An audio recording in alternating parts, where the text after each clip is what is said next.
China continues to blame India once again for the tensions which are escalating at the border.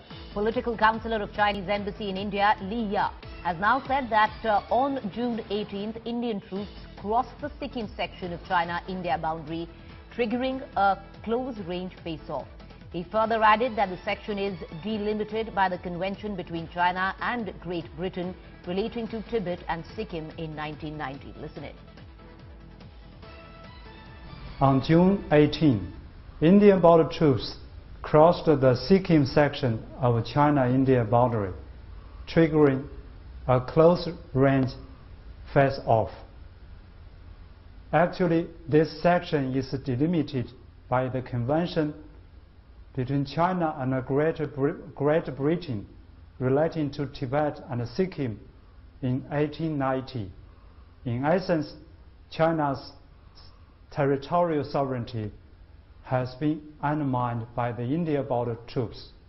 The Indian border troops pulled back to the Indian side of the boundary unconditionally and immediately. All right, I want to bring in my colleague Anand, who's joining us from Beijing. We also have Sudhir Ranjan Sen, editor, India Today. He's also going to be giving us perspective on this. You know, Anand, the rhetoric was always so strong between China and India when it has come to especially border skirmishes, but this is unprecedented. You've had, political appointments like the defense minister in India. We've seen the PLA commenting on it. So clearly things are reaching a crescendo. That's right, Preeti. I think unprecedented is a word you used, and that's absolutely correct.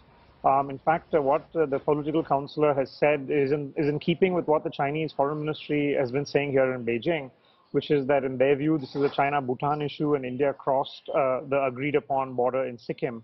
Obviously, Bhutan and India say, well, China triggered this by building a road into Bhutan.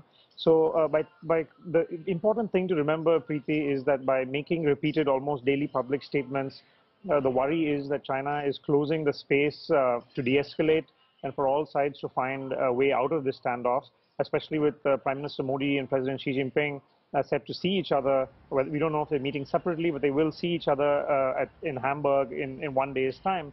So the question is what China is trying to achieve by these repeated public statements, which some would say are narrowing the space for de-escalation. Well, I just hope that meeting that we yet don't know whether they're going to be meeting on the sidelines at Hamburg will happen between the India and Chinese counterpart. Stay with me, Anand. Let's also bring in Sudhir Ranjan Sen, editor India Today, in this conversation. You know, Sudhir, let's just look at how things are playing out. You've had the Indian defense minister make a very strong statement. You've had retaliation coming in from China. The kind of language that is being used is unprecedented. Yes, I mean, we've seen standoffs. It's not that we have not seen standoffs, because mind you, the India-China border is it's one of the most disputed, but it's one of the most peaceful borders that you can ever have.